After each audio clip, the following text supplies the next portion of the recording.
Assalamualaikum warahmatullahi wabarakatuh. Berjumpa kembali bersama saya di sini di Universitas Sains dan Teknologi Komputer Universitas Telkom dengan Bapak Dendi Kurniawan dalam mata kuliah Matematika Diskrit pertemuan yang kedua, membahas mengenai disjungsi eksklusif dan proposisi bersyarat.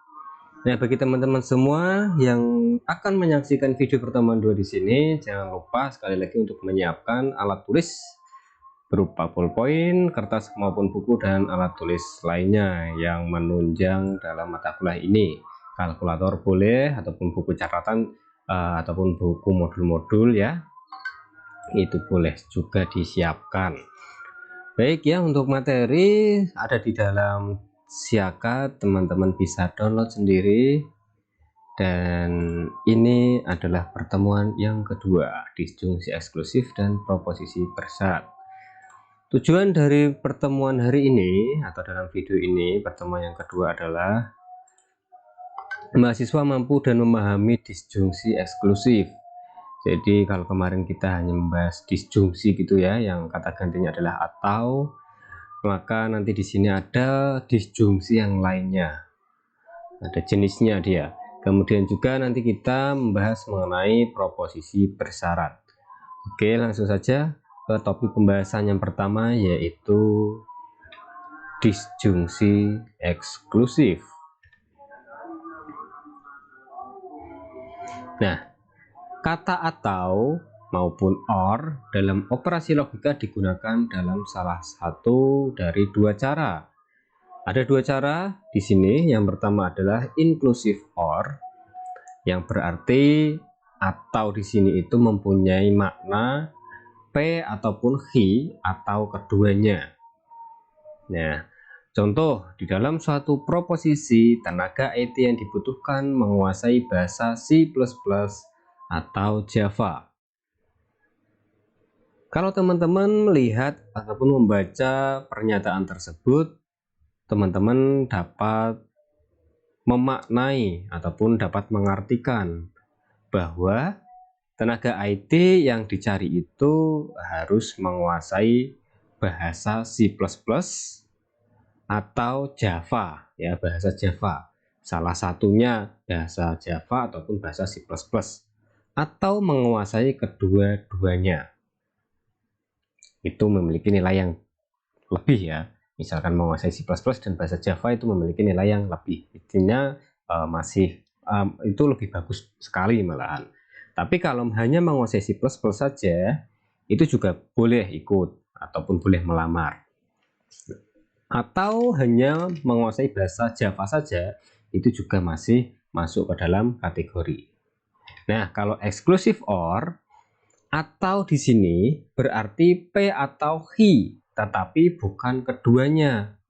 Contoh, ia dihukum 5 tahun atau denda 10 juta.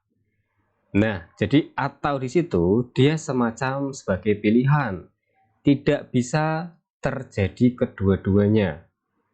Ya, seperti halnya ketika teman-teman di sini harus mengambil satu jurusan di dalam satu fakultas. Ya, misalkan mahasiswa A mengambil jurusan sistem komputer atau teknik komputer. Ya, harus mengambil salah satu. Meskipun kedua-duanya itu sebenarnya ya pilih-pilih saja ya. Nah, tapi kalau di dalam exclusive or itu yang dipakai hanya satu saja, tidak boleh kedua-duanya. Nah, dalam pengertian lain, disjungsi inklusif ya, atau yang kita bahas kemarin itu adalah disjungsi inklusif. Contoh lainnya ada kalimat, tamu yang datang pada ulang tahun Riri harus membawa hadiah atau kue tart. Harus membawa hadiah atau kue tart. Boleh membawa salah satu hadiah saja atau kue tart saja, juga boleh membawa keduanya. Itulah disjungsi inklusif.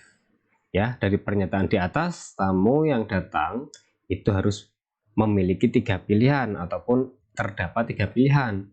hanya membawa hadiah, pilihan yang pertama. Pilihan yang kedua hanya membawa kue, dan pilihan yang ketiga membawa kedua-duanya. Ini yang dinamakan disjungsi inklusif. Artinya ataupun disjungsi inklusif ini dapat diartikan pernyataan bernilai benar apabila salah satu di antara dua proposisinya benar atau keduanya benar. Ya, terdapat 3 kondisi, 3 pilihan di dalam inklusif. Contoh tabel kebenarannya yang seperti kemarin saya tampilkan di pertemuan yang pertama, jika benar bertemu dengan benar, hasilnya adalah benar. Benar bertemu dengan salah, hasilnya benar. Salah bertemu dengan benar, hasilnya benar. Salah bertemu dengan salah, hasilnya adalah salah. Ya, disjungsi inklusif. Kemudian kalau disjungsi eksklusif,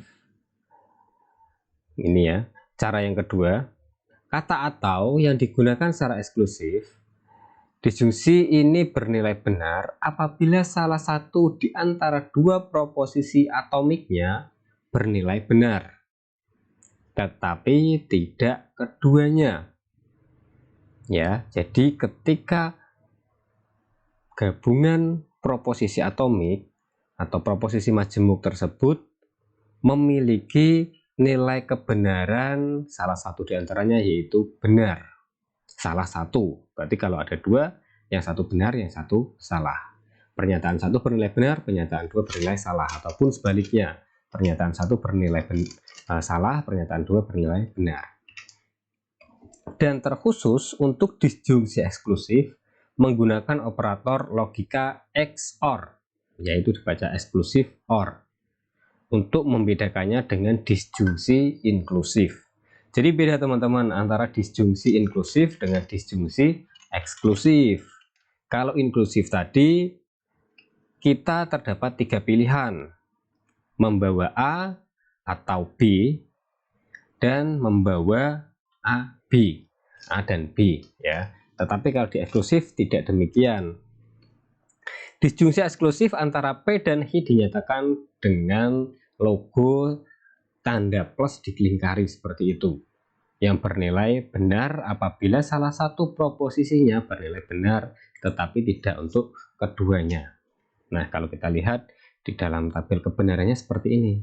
Jadi ketika dia benar bertemu dengan benar, hasilnya malah false. Ya, true bertemu true, hasilnya adalah false.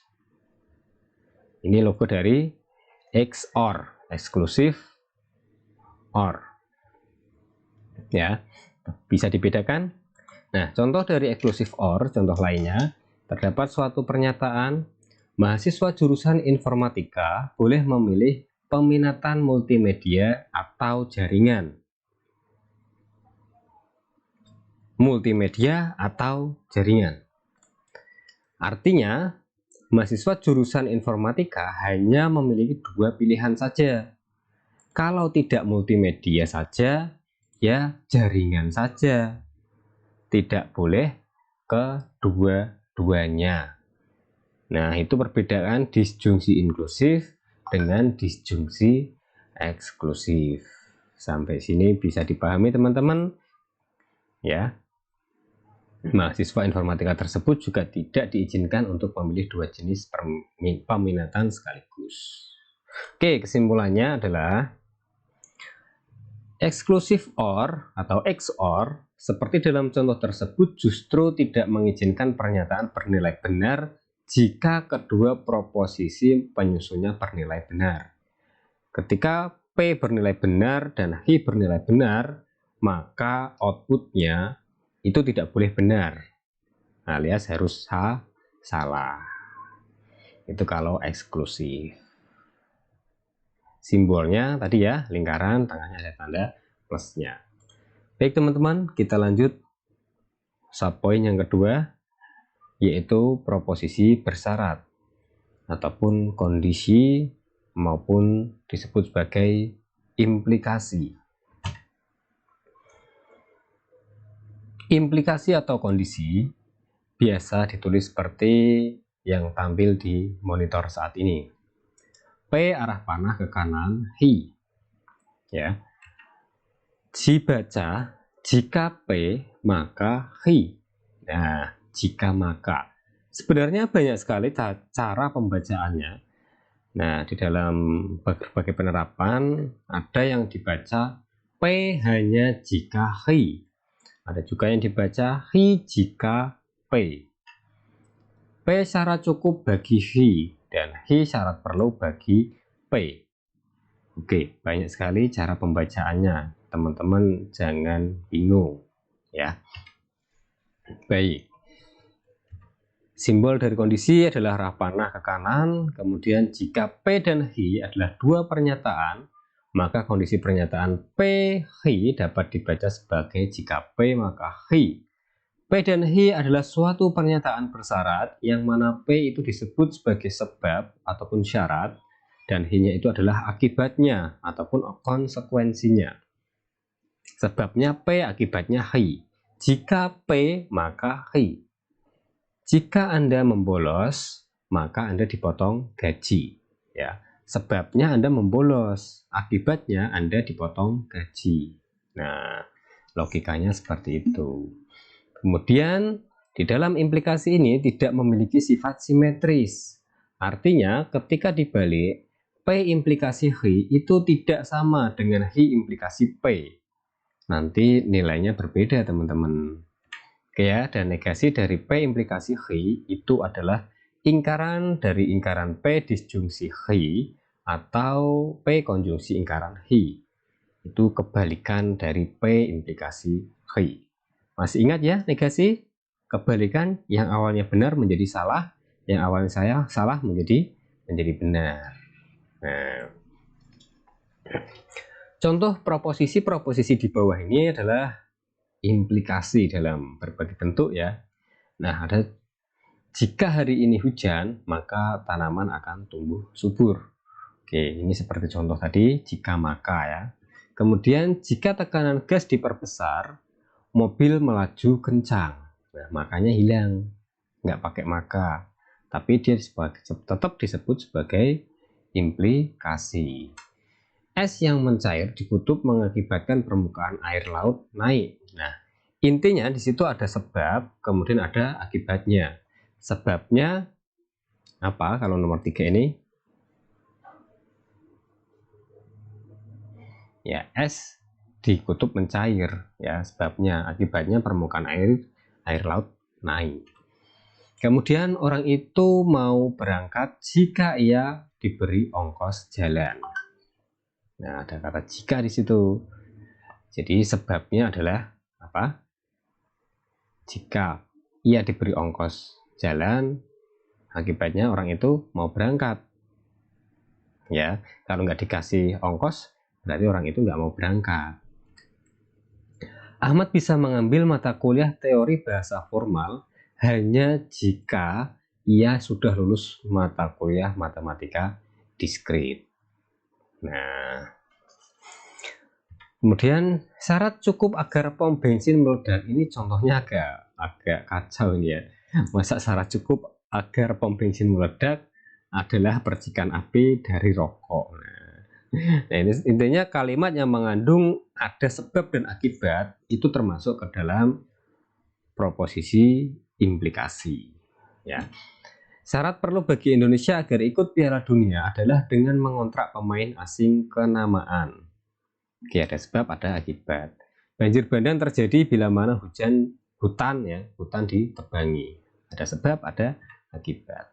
Oke, dan ini contoh tabel kebenaran dari implikasi.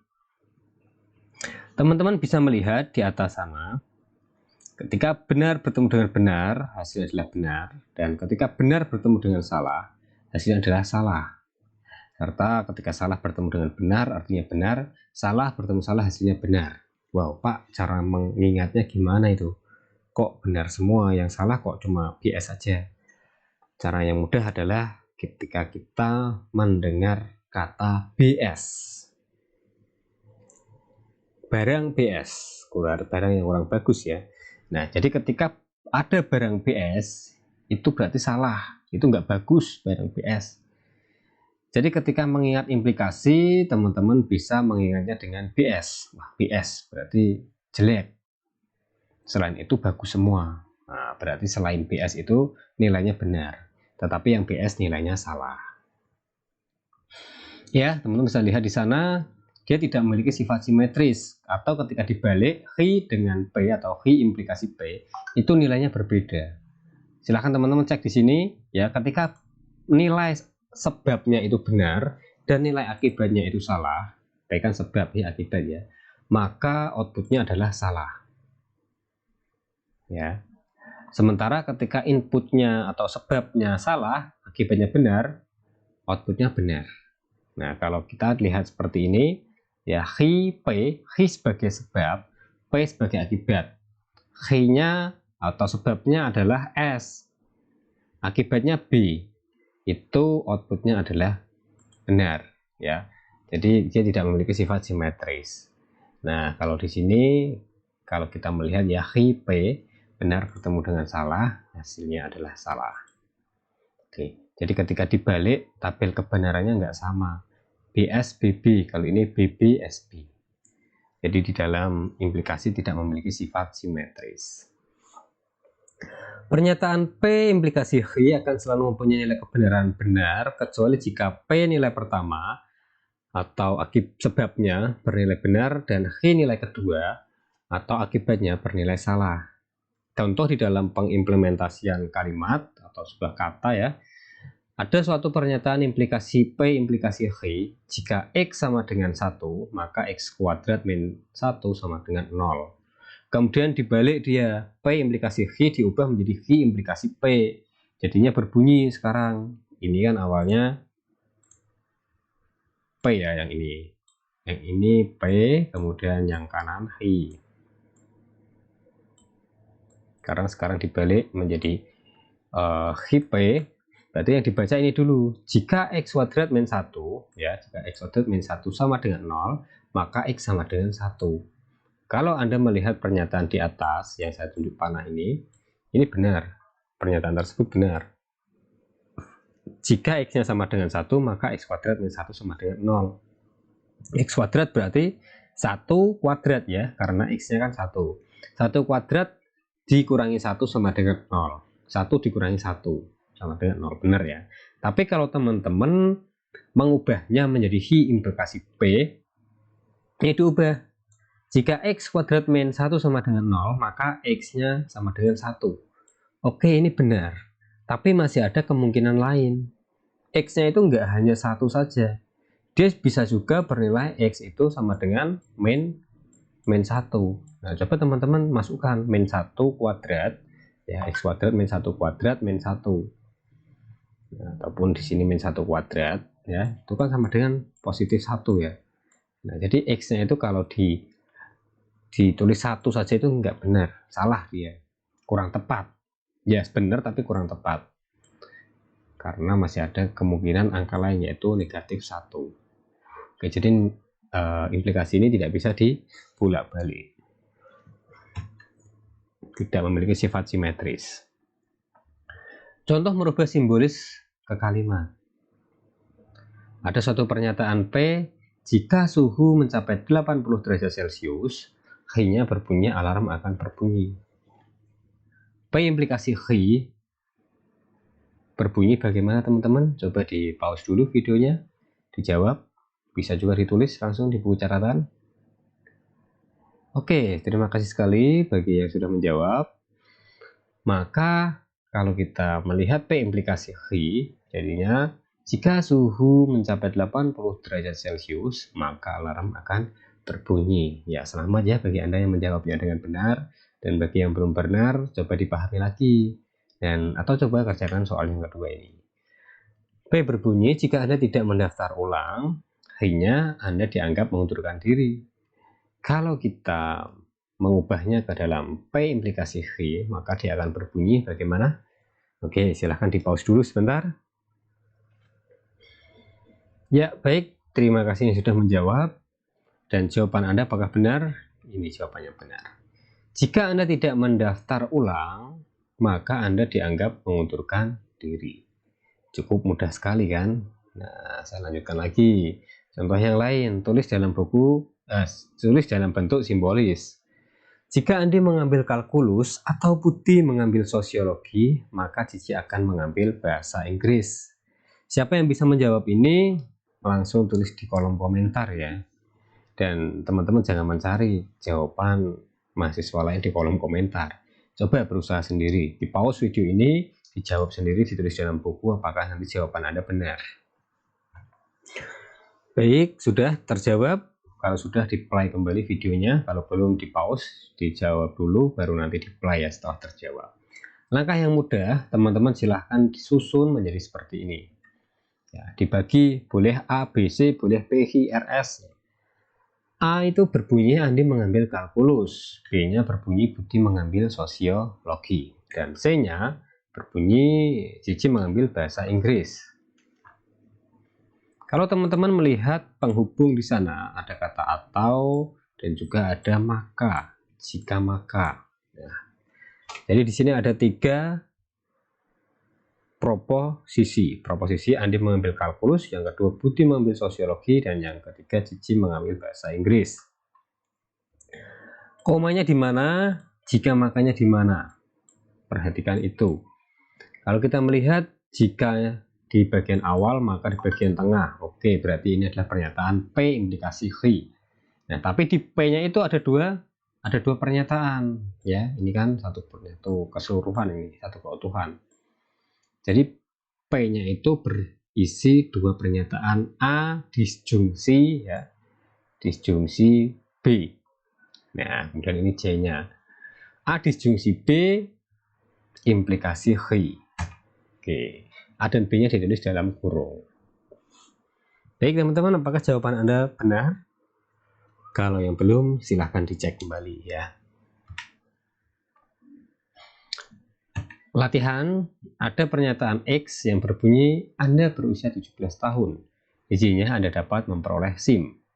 Nyatakan proposisi berikut dalam bentuk implikasi. Ya. Baik, yang pertama. Hanya jika Anda berusia 17 tahun, maka Anda dapat memperoleh SIM. Hanya jika Anda berusia 17 tahun, maka Anda dapat memperoleh SIM. Baik, bagaimana ini bentuk notasinya, teman-teman? Jawabannya ada di sini ya.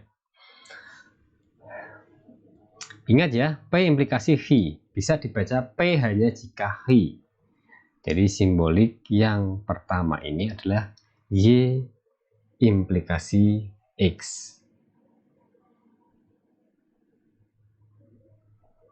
Anda dapat memperoleh SIM hanya jika Anda berusia 17 tahun. Oke. Kemudian yang kedua, syarat cukup agar Anda dapat memperoleh SIM adalah Anda berusia 17 tahun. Syarat cukup ya. Agar Anda dapat memperoleh SIM adalah Anda berusia 17 tahun. Baik. Yang B, pernyataannya ekuivalen adalah Anda berusia 17 tahun adalah syarat cukup untuk dapat memperoleh SIM. P implikasi H dibaca P syarat cukup untuk H. Notasi simboliknya X implikasi Y. Baik, sampai sini teman-teman bisa dipahami. Yang ke C sekarang. Syarat perlu agar Anda dapat memperoleh SIM adalah Anda berusia 17 tahun. Syarat perlu agar Anda dapat memperoleh SIM adalah Anda berusia 17 tahun. Baik, yang C. Pernyataan yang ekuivalen itu yang sama ya artinya. Anda berusia 17 tahun adalah syarat perlu untuk dapat memperoleh SIM. P implikasi H bisa dibaca H syarat perlu untuk P. Dan notasi simboliknya adalah Y implikasi X ya. Jadi Y-nya yang di awal, X-nya yang di depan. Kemudian jika Anda tidak dapat memperoleh SIM, maka Anda tidak berusia 17 tahun. Ada kata tidaknya semua, jadi ingkaran di situ ya. Nah, ingkaran Y implikasi ingkaran X karena ada kata tidaknya. Dan yang E,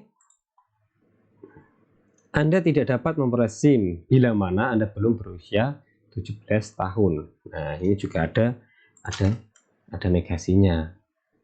Ya, negasi X implikasi negasi Y. Oke, teman-teman, itu contoh beberapa dari pembentuk notasi ya dari pernyataan yang diketahui tadi. Dan selanjutnya di sini ada contoh lagi soal cerita. Dua pedagang barang kelontong mengeluarkan moto jitu untuk menarik pembeli. Pedagang pertama mengumbar moto, barang bagus tidak murah. Nah, barang bagus tidak murah berarti mahal ya. Sedangkan pedagang kedua mempunyai moto, barang murah tidak bagus. Nah, barang murah tidak bagus. Apakah kedua moto pedagang tersebut menyatakan hal yang sama? Oke, kita bisa membandingkan ya. Jadi ada dua proposisi, yaitu barang itu bagus dan barang itu murah. Karena yang dibahas itu kan hanya itu ya, barang bagus dan barang murah. Moto pedagang pertama adalah jika barang itu bagus maka barang itu tidak murah. Jika P maka ingkaran Hi. Nah, jika P maka ingkaran Hi. Sedangkan moto barang pedagang yang kedua, jika barang itu murah maka barang itu tidak bagus. Atau jika Hi implikasi ingkaran P. Ya, teman-teman bisa lihat ya di sana di atas ya. Kemudian kita bisa tentukan dengan menggunakan tabel kebenaran. Kita cari masing-masing nilai kebenaran P implikasi ingkaran Hi dan kita cari Hi implikasi ingkaran P. Kita cari dulu masing-masing ingkaran P dan ingkaran Hi. Ingat, di sini karena ada dua pernyataan, jadi kita cukup membuat 4 kemungkinan saja. Di mana yang P itu benar-benar salah-salah dan yang Hi-nya benar-salah benar-salah. Kemudian kita ingkarankan P-nya, karena di sini ada ingkaran P ya. Jadi yang awalnya benar menjadi salah, yang awalnya salah menjadi benar. Kita juga ingkarankan Hi-nya, karena di atas sana juga ada ingkaran. Ingkaran yang awalnya benar menjadi salah, yang awalnya salah menjadi benar. BS menjadi SB, false true. Oke, kita cari moto pedagang yang pertama, P implikasi ingkaran Hi. Jadi bagian yang ini ya, P implikasi dengan ingkaran Hi. Nah, kita fokus kedua ini. Tadi ingat, implikasi akan bernilai salah ketika benar bertemu dengan salah atau BS. Benar bertemu dengan salah, oke ini BS ya, hasilnya salah. Benar bertemu dengan benar, hasilnya benar. Salah bertemu dengan salah, hasilnya adalah benar. Salah bertemu dengan benar, hasilnya adalah benar ya. Ini moto pedagang pertama. Kemudian kita cari moto pedagang kedua adalah Hi implikasi ingkaran P. Hi-nya ini ya dengan ingkaran P. Nah, true false, benar salah, BS berarti salah. False berarti benar ya. True berarti benar. False true berarti benar. Oke, kalau teman-teman lihat antara dua pernyataan ini yang saya kotai ini ya, nah kotaknya nggak sempurna. Kalau teman-teman lihat hasil dari tabel kebenarannya yaitu false true, true ya, false true, true sama ya. Jadi moto orang dua pedagang itu adalah sama teman-teman, artinya sama, mereka menyebutkan seperti itu tuh sama artinya. Nah, banyak jalan menuju ke Roma. Nanti dalam pemrograman pun juga sama teman-teman, mau menggunakan teknik yang bagaimana terserah ya, terserah caranya bagaimana, terserah, yang penting hasilnya sesuai dengan yang diminta. Banyak jalan menuju ke Roma, bukan Roma Irama tapi ya, berlalu. Baik, saya lanjutkan. Contoh di dalam bahasa pemrograman, implikasi ini juga sering sekali digunakan suatu kondisi ya. If C, then S. Jadi ketika kondisinya itu terpenuhi, dia akan menjalankan apa? C ini ekspresi logika yang menyatakan syarat ataupun kondisi, kemudian S ini adalah suatu pernyataan atau statement. S dieksekusi jika C benar. Ya. S-nya dijalankan jika C-nya benar. Misalkan C-nya itu Anda tidak mengerjakan UAS. S-nya nilainya jelek. Jika Anda tidak mengerjakan UAS, maka nilai Anda jelek. Nah, jadi S itu akan dikerjakan ketika C ini terpenuhi atau kondisi C itu terpenuhi. Struktur if then pada bahasa pemrograman berbeda dengan implikasi if then yang digunakan dalam logika. Pernyataan if then dalam bahasa pemrograman bukan proposisi karena pada korespondensi antara pernyataan tersebut dengan operator implikasi. Nah, interpreter atau compiler tidak melakukan penilaian kebenaran pernyataan if then secara logika. Interpreter hanya memberikan kebenaran kondisi C. Jika C benar, maka S dieksekusi. Sebaliknya, jika C salah, maka S tidak dieksekusi. Jika Anda mengerjakan UAS, berarti nilai Anda tidak jelek, ya, S-nya tidak dieksekusi. Nah, intinya C ini terpenuhi atau tidak. Kalau terpenuhi, maka S ini dijalankan. Kalau C-nya tidak dipenuhi, ya berarti S-nya tidak dijalankan. Kuncinya seperti itu. Dan lanjut. Contoh lagi, misalkan di dalam sebuah program yang ditulis dalam bahasa Pascal terdapat pernyataan berikut. If X lebih dari Y, then Y.2 sama dengan X plus 10. Berapa nilai Y setelah pelaksanaan eksekusi if then? Jika kondisi yang pertama X itu sama dengan 2 dan Y-nya 1. X-nya 2 dan Y-nya 1. Jadi 2 lebih besar daripada 1. Ya.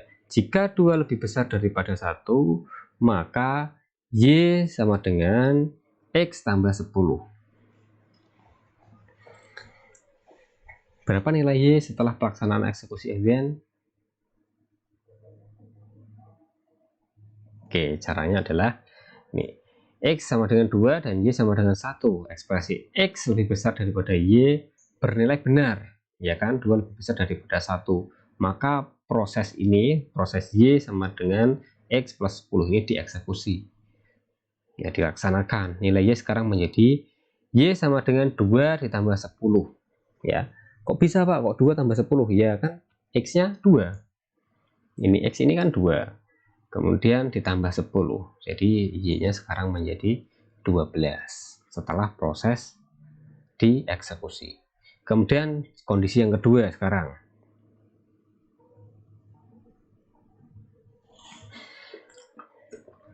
X-nya adalah 3, Y-nya adalah 5. 3 lebih besar daripada 5. Jika 3 lebih besar daripada 5, then Y sama dengan X plus 10. Oke, berapakah nilai Y-nya? Karena kondisi ini tidak terpenuhi, ya kan? 3 itu kan lebih kecil daripada 5. Jadi kondisinya itu nggak terpenuhi. Bernilai salah dia. Pernyataan Y-nya itu masih sama, yaitu tidak dilakukan penambahan, tidak dilakukan dengan penambahan 10. X-nya masih sama, yaitu 5. Ya, X-nya 5. Karena Y sama dengan X plus 10.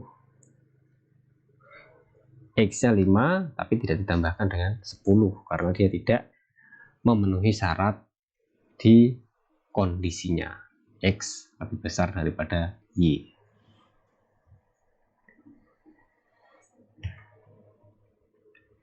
Contoh lain, untuk menerangkan mutu sebuah hotel, misalkan P, pelayanannya baik, dan H, tarif kamarnya murah.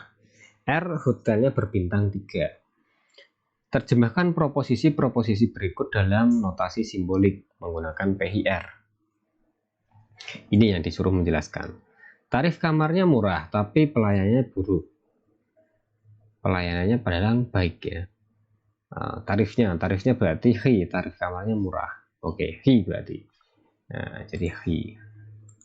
Ya, Hi. Kemudian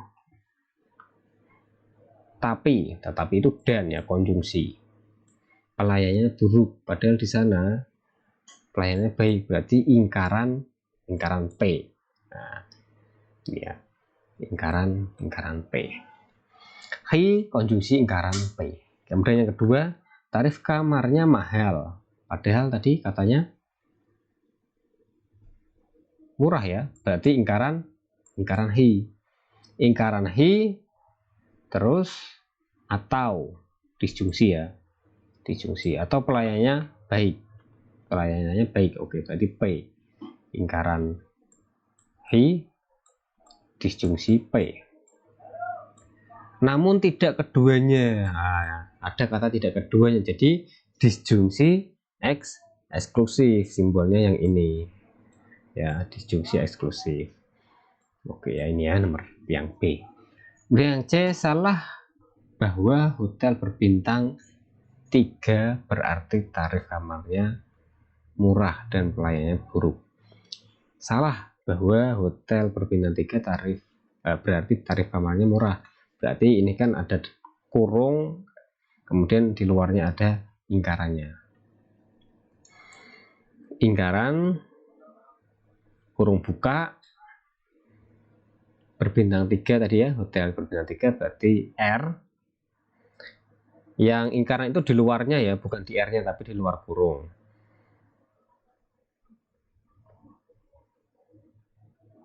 Kemudian dan pelayanannya buruk. Ya, tarif kamarnya murah. Tarif kamarnya murah berarti hi. Nah, hi kan sama kan, hi-nya tarif kamarnya murah. Kemudian konjungsi, ini ada dan, konjungsi pelayanannya buruk padahal pelayanannya baik, berarti lingkaran P. Nah, jadi kalau dilihat hasilnya seperti itu. Lingkaran dari R implikasi V konjungsi lingkaran P. Salah bahwa hotel berbintang 3 berarti tarif kamarnya murah dan pelayanannya buruk. Baik teman-teman, ini ada soal latihan. Nyatakan pernyataan berikut. Ada satu pernyataan, Anda tidak dapat mendaftar sebagai pemilih dalam pemilu jika Anda berusia di bawah 17 tahun, kecuali kalau Anda sudah menikah. Disuruh membuat notasi simboliknya. Berarti hi, lingkaran hi ya, lingkaran hi implikasi bagaimana? Teman-teman bisa menjawab? Oke, di pause dulu, coba dipikir. Baik, bagi yang sudah menjawab, ini ada penyelesaiannya. Anda tidak dapat terdaftar sebagai pemilih dalam pemilu jika Anda berusia di bawah 17 tahun, kecuali kalau Anda sudah menikah. Verbannya berarti hi jika P. Nah, susunan ulang ke bentuk standar, jika P maka hi. Dibalik ya. Jika P maka hi. Jadi jika Anda berusia di bawah 17 tahun atau ya kalau Anda sudah menikah, maka Anda tidak terdaftar sebagai pemilih dalam pemilu. Begitu. Nah, jika Anda berusia di bawah 17 tahun, kecuali kalau Anda sudah menikah, maka Anda tidak dapat mendaftar sebagai pemilih dalam pemilu. Ya. Oke ya, kita balik sekarang. Sudah dibalik posisinya. Dan kita buat proposisi M, Anda berusia di bawah 17 tahun. N-nya Anda sudah menikah. R-nya Anda dapat terdaftar sebagai pemilih dalam pemilu.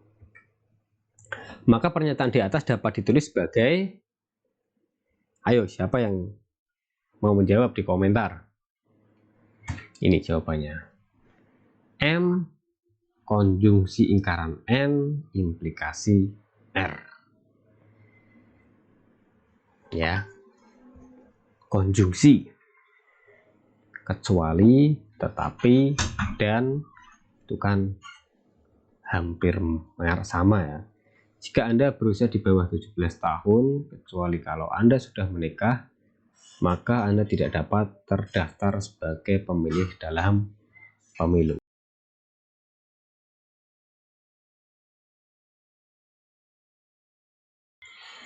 Ya, siapa yang menjawab dengan benar dan siapa yang menjawab dengan salah?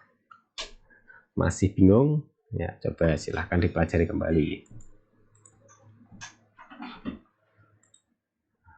Ya, ada latihan di sini ya untuk mengasah kemampuan Anda. Silahkan ubah kalimat ini ke dalam ekspresi logika atau notasi simbolik ya. Yang pertama, Anda hanya dapat mengakses internet dari kampus hanya jika Anda mahasiswa informatika atau Anda bukan seorang sarjana. Jadi yang diploma ya, yang boleh atau magister ya. Yang kedua, Anda tidak dapat menaiki roller coaster jika Anda tingginya kurang dari 150, kecuali jika Anda berusia lebih dari 16 tahun. Silahkan dicoba, dibuat simboliknya, dan dijawab di komentar ya, ataupun di buku catatan buat latihan Anda sendiri. Sekian untuk pertemuan yang kedua. Sampai jumpa di pertemuan yang ketiga, dan jangan lupa untuk presensi. Jika ada pertanyaan bisa dituliskan di dalam komentar syakat ataupun bisa bertanya ke WA saya. Saya Dendi Kurniawan. Wassalamualaikum warahmatullahi wabarakatuh.